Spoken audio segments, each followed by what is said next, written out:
Welcome to the 10th annual East Coast Drag Times Hall of Fame and the Show Shine Shag and Dine in Henderson, North Carolina, held the third weekend in October.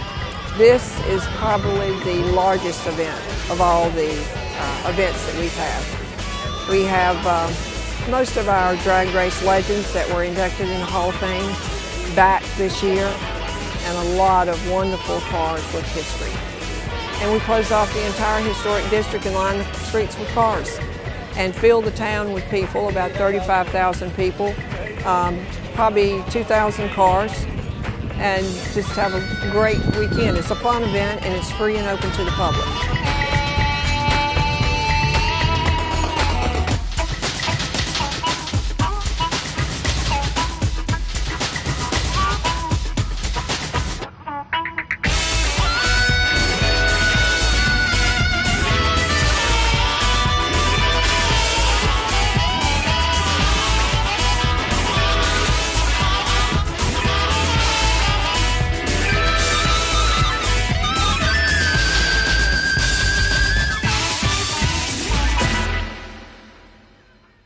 Just that you meet folks from all over the world. And right here in this little small place called Henderson, North Carolina, they expect to see the biggest car show on the East Coast and the pros from the past. That's the key, because it's the biggest and the best. I've been to many, many car shows, but to have such a variety of cars and a lot of history here. You can walk down here and it's like walking through the Guggenheim Museum. That's what you see. You see cars from the 50s and the 40s, 30s. I just saw a 1920-something Ford. Car looked brand new.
I love cars.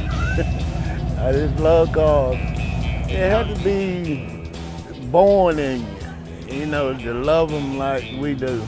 Cars always been my passion. My daddy was a mechanic and I've been with him ever since. You're going back 50, 60 years of just pure antique. And I mean, and they look like they were made yesterday, and people are dedicated. And it used to be, when we first started, it was about half this size. And you can see now how big it has gotten over the years, and she really puts together a good show up here. You know, it's not just cars, they got the drag racers up the street. It's just a really nice atmosphere to come out to. It's just something I look forward to every year. It's the biggest show around here, and so I really look forward to seeing it every year.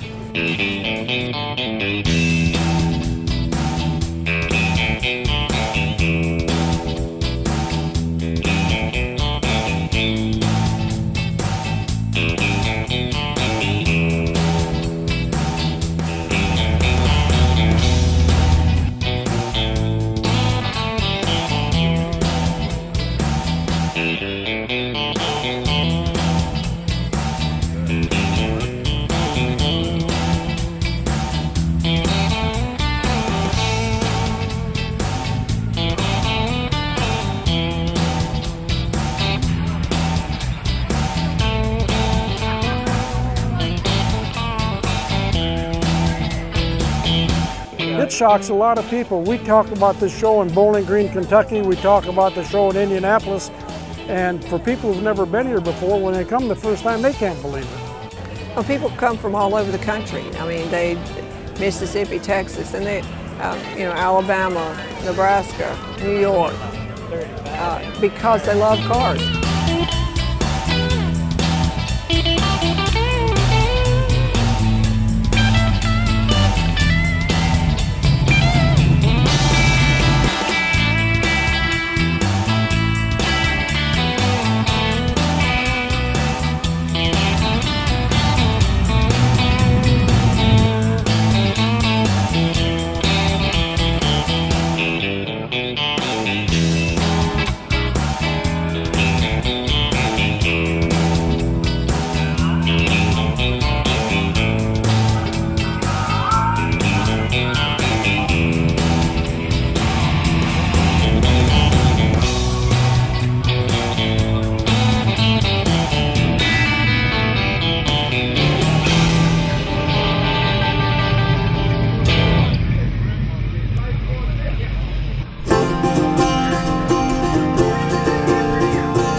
We went to the first reunion at Bakersfield, California in 1992, and the Greer Black and Perdone car was on display there unfinished. They had restored the car. And my racing partner back then was Bob Latham, and we decided this was something we wanted to do. So we actually looked for our original race car for over 10 years.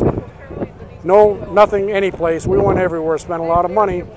and we decided we'd get the original manufacturer to build another one for us. So we did that, and it took about 3 years. Some of the people had died, and I got the best of in the business to finish it. And I told my wife, when I write the last check, that we'll find the original car. And within 6 months of writing that check, I get a call on the telephone from somebody in Washington State. He said, "Your car's on the internet." So we traced it down. It was up in Cleveland. In January, we drove up there in a snowstorm to verify it, and it is my car, but he won't sell it. So, but this car is much nicer than the original. The original was a race car. It had some chrome on it, but it didn't have all this polished stuff. This is more work. I'm doing more work on this than I did on the car when I raced it. I think people come out, I get a lot of, gee, we're glad you're doing this. Somebody's got to help keep this thing alive. And this is when drag racing was really drag racing. Today it's computer racing. In my day it was cubic inches. Today it's cubic dollars. It's a cross section of a lot of things. A lot of people come out to see old friends. A lot of guys come out to see the new cars and stuff that's around. And a lot of people just come out to look.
a group of us, many of us were Chrysler Institute engineering students, and some of the technicians and engineers at Chrysler would get together at lunchtime and talk about our drag racing activities and about the cars that several of us had for our own activities.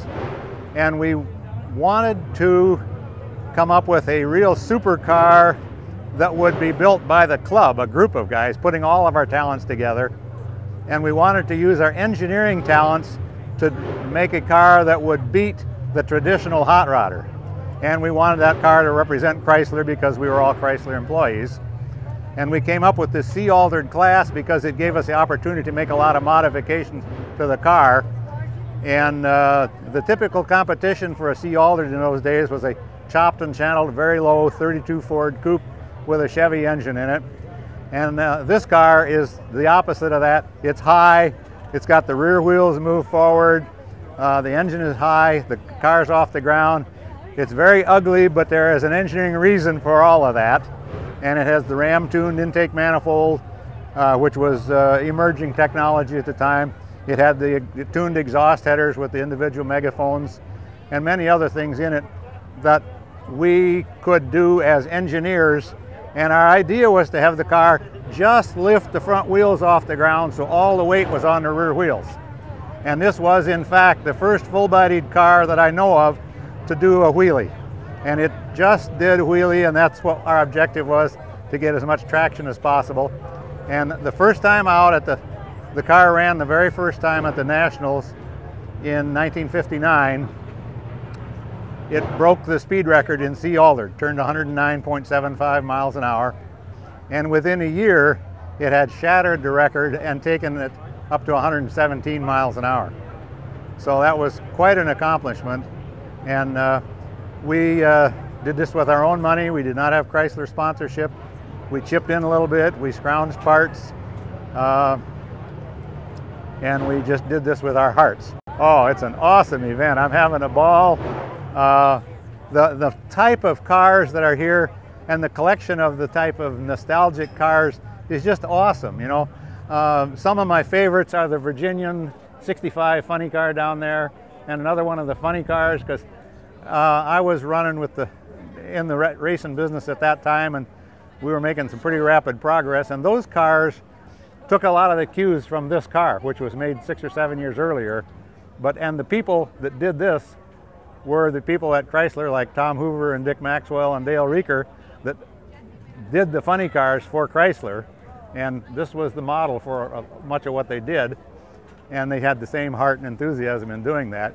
But about the show, you know, to see things like the competition coupes across the street and the roadsters and just all of the various vintage type cars, the Willis and the Anglias, the A-gassers, you know, all that kind of stuff. It's really awesome seeing all that stuff here. And then when you hear them running, like in the background, you know, it gets the adrenaline flowing, and you just, if you have any enthusiasm for motorsports, it really sparks a lot, and it pumps you up, and the adrenaline does flow, and it's a thrill.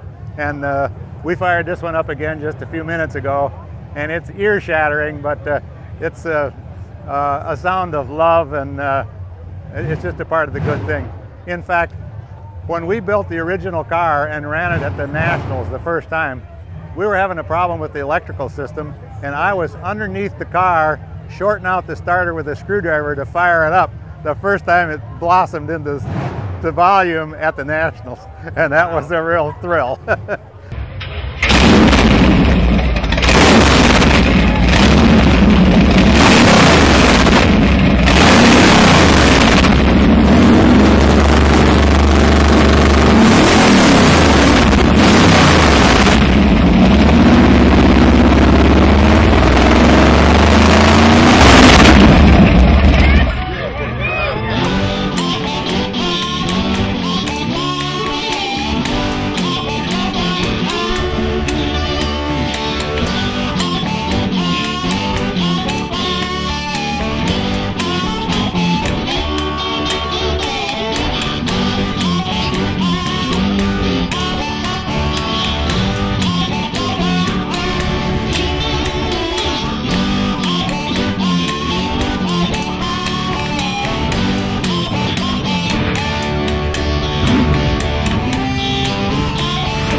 Drag racing is something that brought all folks together.